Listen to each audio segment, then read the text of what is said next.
you were in the Mediterranean as well, though, weren't you? Oh yeah, yeah. But evacuating Norway was as simple as that. We picked up the king of Norway, and evacuated him back home. But on the way back home, there was because we took a load of stuff as well from Norway to bring back all home. You know, didn't want to leave the Germans with it, bloody thing. But we were getting bombed and harried all the way. And it was I always remember it because there was a big sea mist, and we were in the middle of this bloody thing, and it was very low on the sea, and the tops of the ships were visible. And the bloody Jerry bombers could see out, and we couldn't see them. That's not fair. Bombers like mad they were, and the ships were trying to avoid this, you know. And two of them collided and sunk. Oh, God. Collided and sunk, yeah. And we eventually got back anyway, but yeah. That was the Norwegian campaign, so-called. Yeah. And I was in right in the Mediterranean.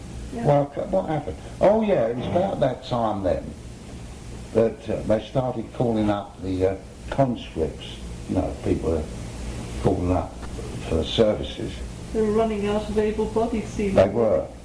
So they decided what they would do. I mean, by that time, I've been on that ship for 3 years. Yeah. And everybody else had, you know. And we really knew the ship and what went on, well disciplined and everything. So. And when they called up these recruits, they only give them 6 weeks training. Yeah. And they couldn't put them on a ship, you know. So what they did, they took a load of the good, well-trained, active service guys, they call us, took us off the ship and put some of those conscripts in that ship, you see. And so I came off it then, and I went in the barracks in Chatham, and did another gunnery course and so on and so forth, and various things, and then my next ship was the Corvette, the Heliotrope, yeah, Cloud class Corvettes. Yeah. And that was another Navy, of course. Yeah. Nobody wore uniform. We just, it was only, the crew was only about 30.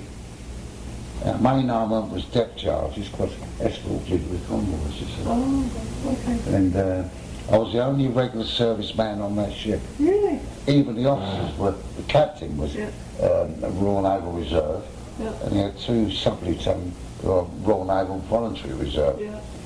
And the rest were, they were all hostilities only guys. I was the only regular guy there. They stuck me in charge of all the guns on it. Mind you, there wasn't many. There's one old 4-inch gun that I think came out of a museum. It's totally muzzle loading, no, on the front. Were the flower ships really old then? No, they were new. They were built for the war, yeah. Oh, excellent. But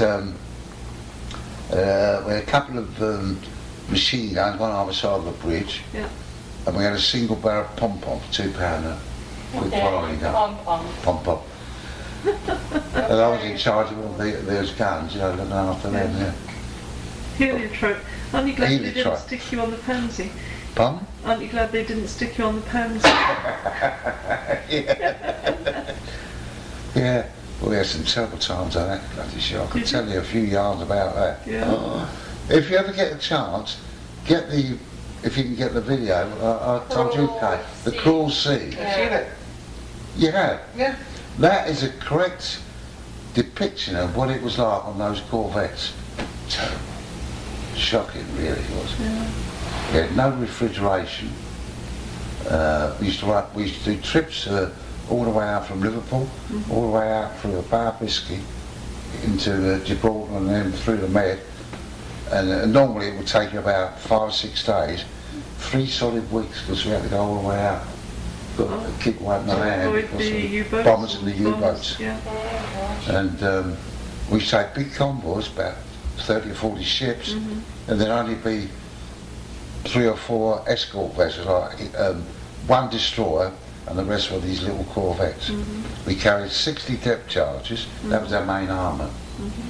And we were lucky to get, at the end, you know, with half the amount of ships. Really? Like that all round here. Good God. U-boats used to come Why up. didn't you have more with guns for bombers and things like that? Eh? Why didn't you have more with guns for the bombers coming at you? Well, it wasn't so much the bombers there, Yeah. because we were well out at sea. Yeah. It was U-boat packs Yeah. beside us. Yeah. And they used to come up in the middle of the convoy on the surface at dark at night and just pick all the ships off, you know, Yeah. boom, boom, boom, boom. Yeah. Yeah. Shocking. Every time we came back from there, land at Liverpool, we had more survivors that we pulled out of the water than there was crew. We landed. Wow. Yeah. What were the convoys taking when you were going into them? Like, what were they carrying? Armaments? Oh, For... all sorts of things. Oil. Was this for the aviation army fuel. like in North Africa and all that type of stuff? Yeah. Yeah. And some water as well. Water, Yeah. fresh water for them. Food, Yeah. all sorts of things, yeah. Yeah. Yeah.